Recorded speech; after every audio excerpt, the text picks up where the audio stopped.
नमस्कार, मैं अशोक कुमार पांडे और स्वागत है आपका टीसीएच पर। दिल्ली वालों को खूब सारी बधाई। नंबर 1 हो गए हैं आप। आखिर दुनिया में नंबर 1 बन गया है दिल्ली।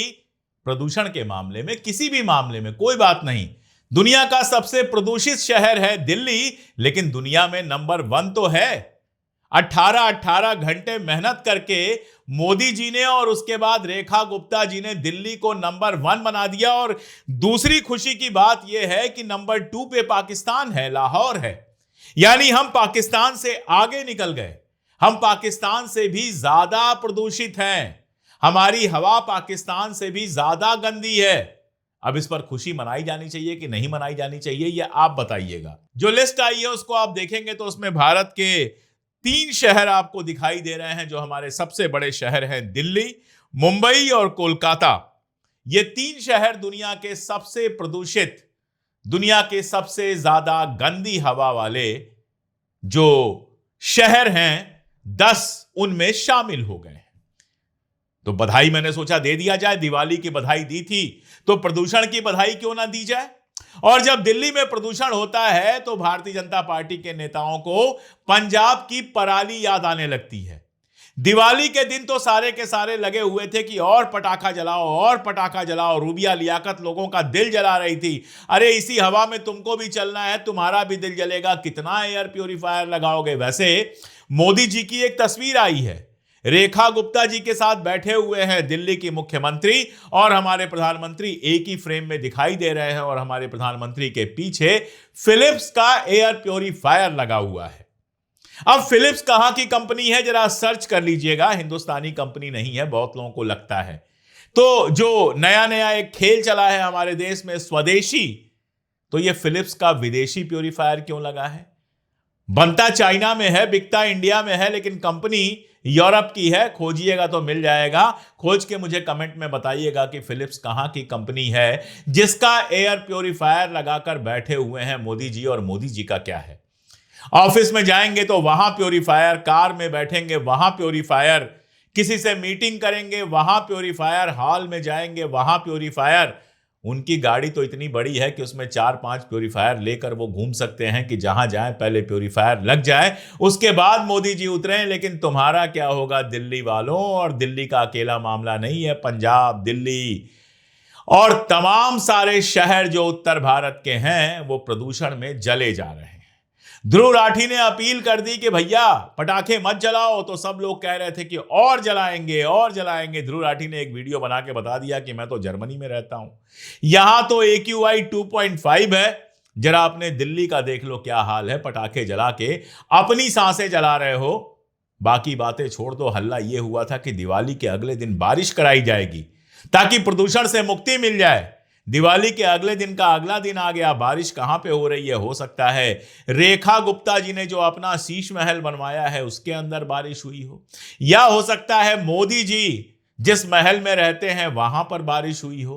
क्योंकि आम दिल्ली में, मैं तो शहर में रहता हूं, दिल्ली शहर में, यहां किसी इलाके में बारिश या प्रदूषण से मुक्ति जैसी कोई चीज मिली नहीं है। वैसे देखिए, दिल्ली वालों की आप चिंता मत कीजिए। दिल्ली वालों की, हम लोगों की हालत ऐसी हो गई है कि अगर प्रदूषण कम हो जाए, हवा साफ हो जाए, तो हमको घबराहट होने लगती है। अपने घर जैसा ही नहीं लगता है।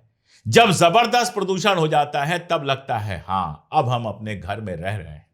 जब हम दिल्ली से बाहर निकलते हैं, किसी ऐसे शहर में जाते हैं जहां प्रदूषण नहीं होता है, तो बड़ा अजीब लगता है इतनी साफ हवा में हम सांस कैसे लेंगे। फिर लौट के जब दिल्ली आते हैं और यहां की गंदी हवा हमारी नाक में जाती है, हमारे फेफड़े जलाती है, तब हमको लगता है कि अब सब कुछ ठीक ठाक है। पहले केजरीवाल जी वादे करते रहे, अब रेखा गुप्ता वादे कर रही हैं, लेकिन प्रदूषण जस का तस है। आंकड़ों का खेल बड़ा मजेदार है। अगर किसी इंडियन वेबसाइट को देखेंगे, सरकारी आंकड़ा देखेंगे, तो वो 400, 300, 350 आपको दिखाएगा। लेकिन अगर आप इंटरनेशनल वेबसाइट को देखेंगे तो 2000 से ऊपर AQI दिखाई देगा। वैसे आपको एक बात बताऊं, रेखा गुप्ता जी से बात हो रही थी एक पत्रकार की, और रेखा गुप्ता जी AQI नहीं बोल रही थी, IQ बोल रही थी। फिर AIQ बोला, फिर उनको AQI समझ में आया। IQ आप जानते हैं ना, आईक्यू लेवल जिसका हाई होता है उसको माना जाता है तेज दिमाग का है, आईक्यू लेवल जिसका कम होता है उसको माना जाता है कम दिमाग का है। तो पहले हिंदुस्तानियों का आईक्यू लेवल गिराया गया। जो हिंदुस्तानी अपनी तुलना करते थे चाइना से, अमेरिका से, बर्तानिया से, वो अब पाकिस्तान से तुलना करते हैं। जो हिंदुस्तानी विकास की बात करते थे, अब वो हिंदू मुसलमान की बात करते हैं। जो हिंदुस्तानी पढ़ाई लिखाई विज्ञान की बात करते थे, वो पुणे जैसे शहर में जो ज्ञान का केंद्र रहा है एक जमाने में, जब कुछ महिलाएं जुमे के दिन नमाज पढ़ लेती हैं तो उस जगह को गोमूत्र से साफ करते हैं। वैसे मेरा सवाल यह है कि ये जो लोग सड़क को गोमूत्र से साफ कर रहे थे, क्या दिवाली के दिन अपना घर भी गोमूत्र से साफ किया था? घर तो लाइजॉल से साफ करोगे और सड़क साफ करोगे गोमूत्र से। ये नौटंकी है। लेकिन गौमूत्र तक पहुंचाने वाला जो आईक्यू है भारतीयों का, उसको गौमूत्र तक पहुंचाने के लिए 18 घंटे काम किया है मोदी सरकार ने। नाले से गैस बनवाई है। कोहरे के समय काम नहीं करता है राडार, ये साइंस बताई है। कोरोना के समय गोमूत्र पान करके कोरोना दूर करने की टेक्निक बताई है। सैकड़ों ऐसे बाबा पैदा कर दिए हैं जिन्होंने विज्ञान और तर्क की हत्या करने का ठेका ले लिया है, और हजारों ऐसे नेता पैदा कर दिए हैं जिनका काम सिर्फ नफरत फैलाना और नाम बदलना है, और लाखों ऐसे आईटी सेल के 2 रुपल्ली के ट्राल पैदा कर दिए हैं जो कहते हैं दिवाली पे पटाखा जरूर चलाना चाहिए। चलाइए भाई, किसने रोका है? दिवाली है, पटाखा चलाइए, बाकी टाइम पे भी पटाखा चलाइए, लेकिन उसके बाद प्रदूषण का रोना मत रोइए, प्रदूषण को एंजॉय कीजिए। देखिए, मोदी जी कहते हैं कि ये सब जो है ना, ये मेंटल स्टेट का मामला है, आपके सोच का मामला है। आप सोचिए कि गंदी हवा स्वास्थ्य के लिए अच्छी होती है। जैसे आप ये सोचते हैं कि हिंदू मुसलमान की नौटंकी से देश का विकास होता है, जैसे आप ये सोचते हैं कि ट्रंप की हर बात बर्दाश्त कर लेने से मोदी जी का दुनिया में डंका बजता है, जैसे आप ये सोचते हैं कि 2014 में आपको आजादी मिली है, जैसे आप ये सोचते हैं कि कंगना रनावत को एमपी बना देंगे तो आपके क्षेत्र का विकास हो जाएगा, वैसे ही सोचिए कि गंदी हवा से आपकी सांस साफ हो जाएगी। गंदी हवा जब अंदर जाएगी तो आपके भीतर की गंदगी को और बढ़ा देगी और आप और अच्छे ट्रॉल बन पाएंगे। आप मां बहन की और नई नई गालियां निकाल पाएंगे। जितनी गंदगी भीतर आपके होगी उतनी ही तो गंदगी बाहर निकालेंगे, और जितनी गंदगी बाहर निकालेंगे पेमेंट उतनी ही अच्छी आएगी। ऐसे सोचना शुरू कीजिए। आप सोचिए कि दुनिया अगर अपना आईक्यू बढ़ाने पे लगी है तो आप अपनी बुद्धि को घटाने पर लग जाइए। आप सोचिए, घर में किसी को कैंसर हो जाए, इलाज कराने का पैसा आपके पास तो होगा नहीं, क्योंकि मेहनत करेंगे नहीं, कमाएंगे नहीं, तो 2 रुपए के ट्वीट से क्या होना है। और वैसे भी मोदी जी आपको नौकरी करने नहीं देंगे, रोजगार देंगे ही नहीं। तो आप ये सोचिए कि गौमूत्र पिलाने से कैंसर ठीक हो जाता है, और अगर उसके बाद भी ठीक ना हो, आपके घर में किसी की दुर्भाग्य से मृत्यु हो जाए, तो सोचिए कि ईश्वर को यही मंजूर था, और बस ऐसे अपनी जिंदगी काट दीजिए।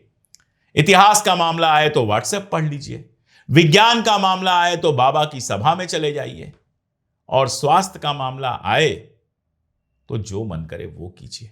दिक्कत बस इतनी है कि ये जो धुआं धुआं धुआं धुआं चारों तरफ आपने कर दिया है, उससे आप ही के परिवार में अगर किसी को सांस की बीमारी है तो परेशानी होगी, अगर कोई बूढ़ा है तो परेशानी होगी, कोई बच्चा है तो परेशानी होगी। लेकिन कोई बात नहीं, आप जोर से नारा लगाइए, मोदी हैं तो मुमकिन है। मोदी जी आराम से एयर प्योरीफायर में सांस लेते रहेंगे, और आपकी फिक्र किसको है। आज के लिए इतना ही, बहुत शुक्रिया।